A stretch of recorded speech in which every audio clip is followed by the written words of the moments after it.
बच्चों 100 शब्द प्रति मिनट गति का डिक्टेशन दे रहा हूँ। डिक्टेशन में जो फ्रेजेस आ रहे हैं पहले उसकी आउटलाइन देखें। यस, दूसरी योजना, लाइन को काट के दूसरी जना बना दें। दूसरी योजना, शिक्षा मिलती है, शिक्षा मिलती है। 50 साल पहले, 50 साल पहले।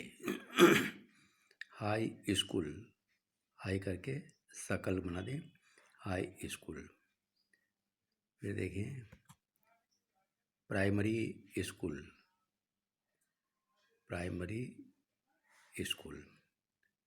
लाखों की संख्या में, ये लाखों की संख्या में, लाखों की संख्या में। माध्यमिक विद्यालय, म को अदा करें, म क और यहाँ व बना दें, विद्यालय, माध्यमिक विद्यालय। सिर्फ व, अंग्रेजी का व बनाना है।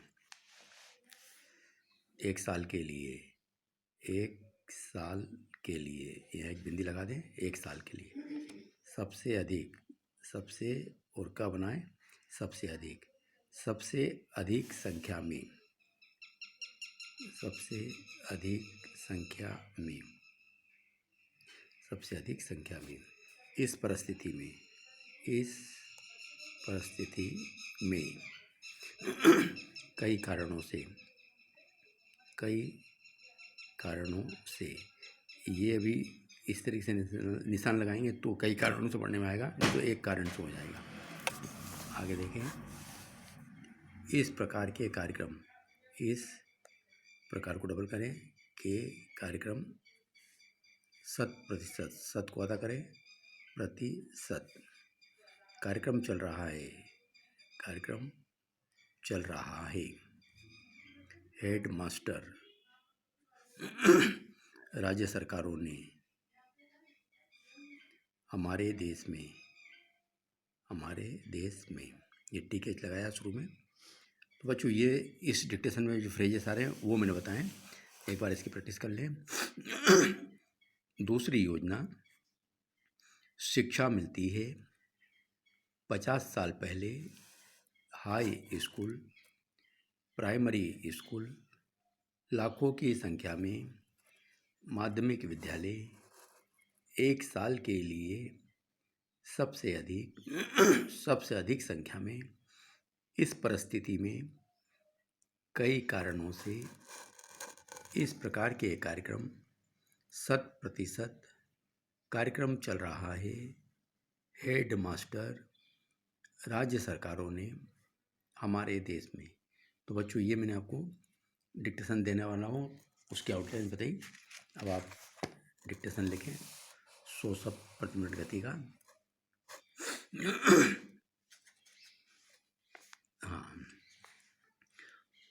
दूसरी योजना जो है वह हमारे बच्चों के लिए है।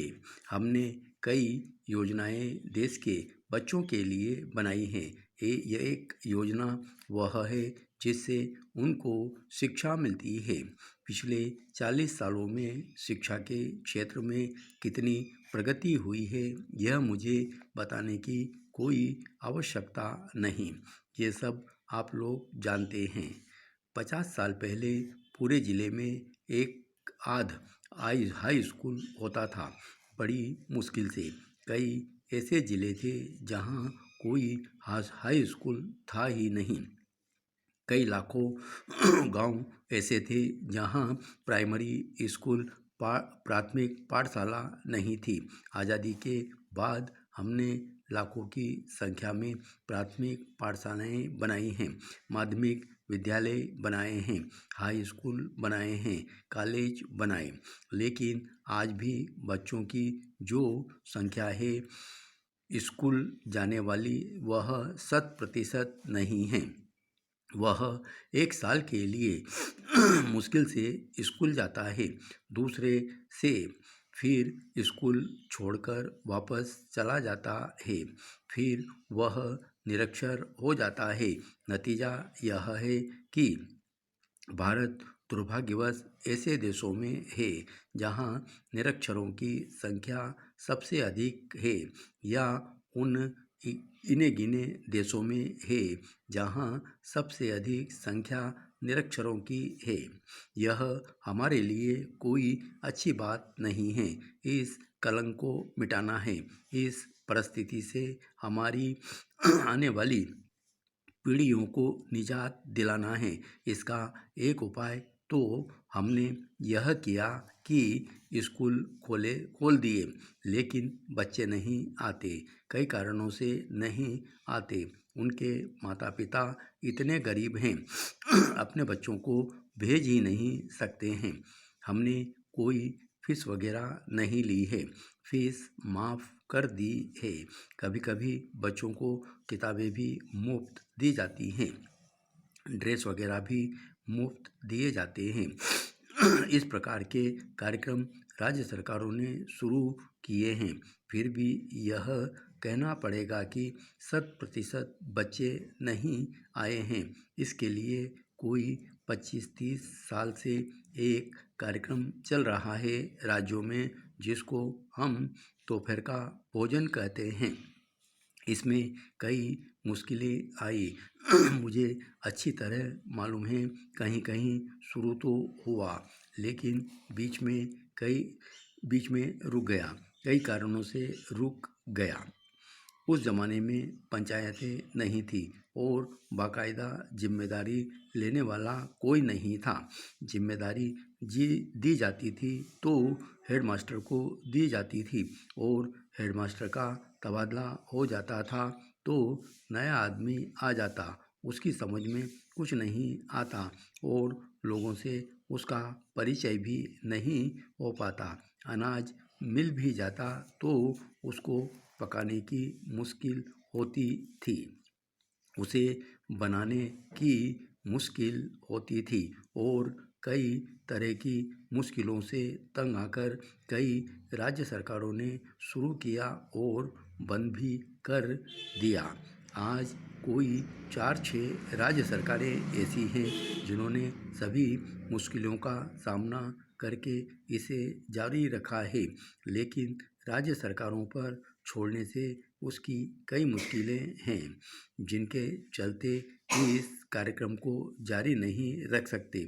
अब पहली बात तो यह थी, उस ज़माने में आज अनाज भी नहीं मिलता था।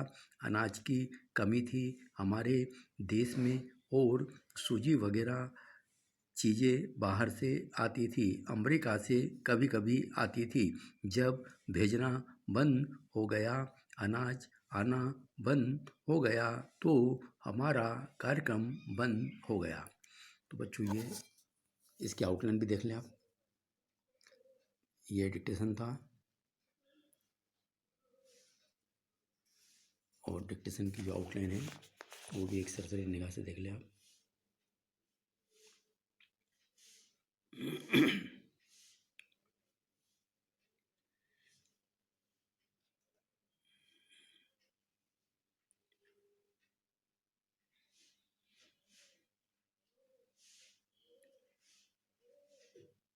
अगर आपको आउटलाइन पसंद आती है तो सब्सक्राइब जरूर करें, ताकि जो भी मैं आपको लेसन डालूं आपको तत्काल मिले।